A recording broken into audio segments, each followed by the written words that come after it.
পরীক্ষার 1 মাস আগে তোমার এক্স্যাক্টলি যে জিনিসটাতে সবচেয়ে বেশি ফোকাস করা দরকার তা হচ্ছে কোয়েশ্চেন ব্যাংক। গতবারে বুয়েট কোয়েশ্চেন তুমি যদি একটু হচ্ছে যে অ্যানালিসিস করো তাহলে দেখবা majority of the question were repetition of previous years.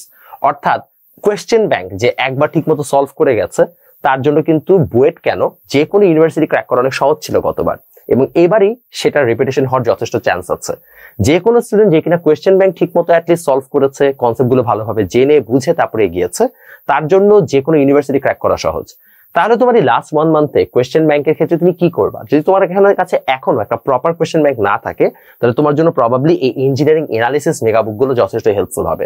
যেহেতু পরীক্ষার বাকি আছে আর 1 মাস, তোমাকে একটা কম্প্যাক্ট হচ্ছে যে সলিউশন দেওয়ার জন্য এই বইগুলো যথেষ্ট ভালো। কিভাবে কাজ করে? আমাদের এই কোয়েশ্চেন ব্যাংক গুলোর ক্ষেত্রে আমরা যেটা করেছি, আমরা সবগুলোর ক্ষেত্রে আমরা একটা খুব কম্প্যাক্ট সলিউশন দেওয়ার চেষ্টা করেছি, এবং এই কম্প্যাক্ট সলিউশন গুলো যদি কেউ হচ্ছে যে ঠিক মতো এখন থেকে সলভ করা শুরু করে, অ্যাটলিস্ট চোখ বুলায় যাও, তাহলে দেখবা তুমি যথেষ্ট পরিমাণ কোয়েশ্চেন এখান থেকে কমন পেয়ে যাচ্ছ।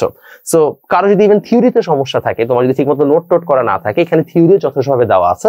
সো প্রত্যেকটা টপিকে তুমি থিওরি পড়বা, থিওরি পড়ার পরে তার পরের অংশে চলে যাবা। এখন প্রশ্ন হচ্ছে কোয়েশ্চেন ব্যাংকটা কেন হচ্ছে, কিভাবে পড়তে হয়? কোয়েশ্চেন ব্যাংক পড়ার ক্ষেত্রে স্ট্র্যাটেজিটা খুবই সিম্পল, টপিক ওয়াইজ আগানো। একটা টপিক নিবা, একটা চ্যাপ্টার পড়া শেষ হয়েছে, ওই টপিকে তুমি সবকিছু বুঝো, আচ্ছা বুঝি কয়েকটা কোয়েশ্চেন তুমি দেখলা, ফার্স্ট দুইটা কোয়েশ্চেন তুমি যদি পেরে যাও, প্রথমে অ্যাপ্রোচ করবা বুয়েটেরটা, যেটা বুয়েটে এসেছে ওই সিমিলার টপিকের কোয়েশ্চেন। বুয়েট কুয়েটের তুমি যদি পেরে গেছো, আচ্ছা ঠিক আছে, তারপরে রুয়েট চুয়েটের তুমি জাস্ট কোয়েশ্চেন গুলোকে ঢালাওভাবে একবার চোখ বুলা যাও। আচ্ছা চোখ বুলাই গেলে তোমার আইডিয়া হয়ে যাবে যে আচ্ছা তুমি পারবা নাকি না, দেন তুমি জাস্ট আগায় যেতে থাকো। এইভাবে তুমি লাস্ট কয়েক মাসের কোয়েশ্চেন ব্যাংকটা তুমি প্র্যাকটিস করবা। কোয়েশ্চেন ব্যাংকে যেই ম্যাথগুলো একটু কঠিন সেগুলোকে শূন্য মতো দাগায় রাখবা এবং ওগুলাকে বারবার প্র্যাকটিস করার চেষ্টা করবা, বিকজ দিন শেষে কঠিন ম্যাথগুলাই বারবার দিবে। সহজ ম্যাথগুলো তুমি এমনিও পারবা, বিকজ তোমার এইচএসসি তে সেগুলো পড়া ছিল, সেগুলো আমরি নতুন কিছু না।